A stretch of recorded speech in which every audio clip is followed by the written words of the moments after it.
గోరింట పూసింది కొమ్మ లేకుండా, మురిపాల అరచేత మొగ్గ తొడిగింది.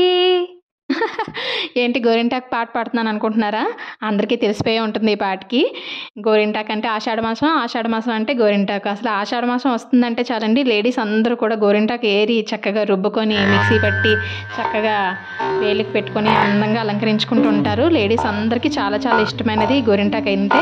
అసలు పెళ్ళిళ్ళకి, పండగలకి, శుభకార్యాలకి అన్నిటికీ కూడా గోరింటాకుని మనం చాలా ప్రాధాన్యత ఇస్తూ ఉంటాం కదా. అయితే ఈ గోరింటాక్కి ఒక పురాణ గాథ కూడా ఉందండి. నాకు తెలిసిన ఈ స్టోరీ మీ అందరితో షేర్ చేసుకోవాలనిపిస్తుంది, అందుకే షేర్ చేసుకుంటున్నాను. అసలు గోరింటాక్కి పేరు ఎలా వచ్చింది?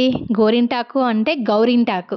గౌరింటాకు అంటే గౌరీ ఇంటి ఆకు అనమాట. అంటే గౌరీదేవి వలన జన్మించిన ఈ వృక్షం కాబట్టి దానికి రాను రాను వాడుక భాషలో గౌరింటాకు కాస్త గోరింటాకుగా మారిపోయిందనమాట. అసలు గౌరింటాకు గౌరీ ఇంటి ఆకుగా ఎలా అయిందో చూద్దాం. గౌరీదేవి చిన్నప్పుడు పిల్లలతో, చెలికత్తెలతో ఆడుకుంటూ ఉండేది వనంలో. ఆ టైంలో ఆవిడ రజస్వల అయింది. ఆ సమయంలో గౌరీదేవి రక్తపు చుక్కలు నేలకు తాకగానే ఒక మొక్క ఉద్భవించింది. ఆ వింతను చూసిన చెలికత్తెలు పర్వతరాజుకి ఆ విషయాన్ని తెలియజేశారు. పర్వతరాజు సతీ సమేతంగా వచ్చి చూసేసరికి ఆ మొక్క పెరిగి పెద్దదవుతుంది. అప్పుడు ఆ చెట్టు అంది, పార్వతీదేవి రుధిరాంశతో నేను జన్మించాను, నా వల్ల ఈ లోకానికి ఏదైనా ఉపయోగం ఉందా అని అడుగుతుంది. అంతలో గౌరీదేవి చిన్నపిల్ల చేష్టలతో ఆ చెట్టు ఆకులను కోయగానే వేళ్ళు ఎర్రగా అవుతాయి. అది చూసిన పర్వతరాజు దంపతులు చెయ్యి ఇలా కందిపోయింది ఏంటని కంగారు పడతారు. ఇంతలోనే గౌరీదేవి తనకు ఎలాంటి హాని జరగలేదని చెప్తూనే ఈ రంగు చాలా బాగుంది అంటుంది. అప్పటి నుంచి స్త్రీలకి సౌభాగ్య చిహ్నంగా గోరింటాకుని మనం అందరూ కూడా పెట్టుకుంటూ ఉంటామని చెప్పేసని, అదేవిధంగా స్త్రీలందరికీ కూడా గోరింటాకు అప్పటి నుంచి బాగా మక్కువగా అయ్యిందని చెప్తూ ఉంటారు.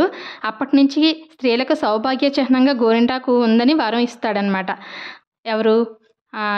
గౌరీదేవి యొక్క తండ్రి. సో ఇలాంటి గోరింటాకుకి ఇంత అద్భుతమైన చరిత్ర ఉన్న గోరింటాకుని కనీసం ఆషాఢ మాసంలో అయినా సరే స్త్రీలందరూ పెట్టుకుంటే చాలా మంచిదండి. ఇంకా దీనికి సైంటిఫిక్ రీజన్స్ కూడా ఉన్నాయి. ఆషాఢ మాసంలో వర్షాకాలం స్టార్ట్ అవుతుంది కాబట్టి క్రిమి కీటకాలు, అంటువ్యాధులు పెరిగే అవకాశం ఎక్కువగా ఉంటుంటుంది. మరి ముఖ్యంగా పనుల్లోని వాటిలో పనులు చేసే వాళ్ళు చేతులు అవి తడిగా ఉంటాయి. దీనివల్ల గోర్లు అవి పాడవుతూ ఇన్ఫెక్షన్స్ అవి అవుతూ ఉంటాయి కదా. వాళ్ళకి ఆయుర్వేద చికిత్స కింద గోరింటాకు కూడా పెడుతూ ఉంటారు. అదేవిధంగా స్త్రీకి అరచేతిలో మధ్యలో గర్భాశయానికి రక్తం చేరవేసే ప్రధాన నాడులు ఉంటాయి. అందువలన గోరింటాకుని మధ్యలో చందమామలాగా పెట్టుకోవడం అయితే ఆనవాయితీగా వస్తూ ఉంటుంది. దీనివల్ల గర్భాశయానికి సంబంధించిన దోషాలన్నీ తొలగిపోయి స్త్రీలు ఆరోగ్యంగా ఉంటారనమాట.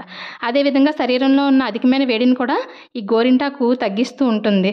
సో ఇంత మంచి ఔషధ గుణాలు ఉన్న ఈ గోరింటాకుని మరి మనం ఎలాగైనా మనం వాడాలి కదండి. మామూలుగా చెప్తే చాలామంది వినరు కాబట్టి అది ఆషాఢ మాసంలో పెట్టుకుంటే మంచిది అన్నట్టుగా పూర్వం నుంచి పెడుతూ ఉన్నారు. అలాగే జుట్టుకి కూడా పెట్టుకుంటే సహజమైన కండిషనర్గా కూడా అది పనిచేస్తూ ఉంటుంది. ఇంత అద్భుతమైన ఈ గోరింటాకుని ఇచ్చిన మన గౌరీదేవికి మన నమస్కారాలు తెలియజేసుకుంటూ నాకు తెలిసిన ఈ విషయాన్ని మీతో షేర్ చేసుకుంటున్నాను. నచ్చితే లైక్ చేయండి, షేర్ చేయండి, సబ్స్క్రైబ్ చేసుకోండి. Thank you for watching my video. Bye.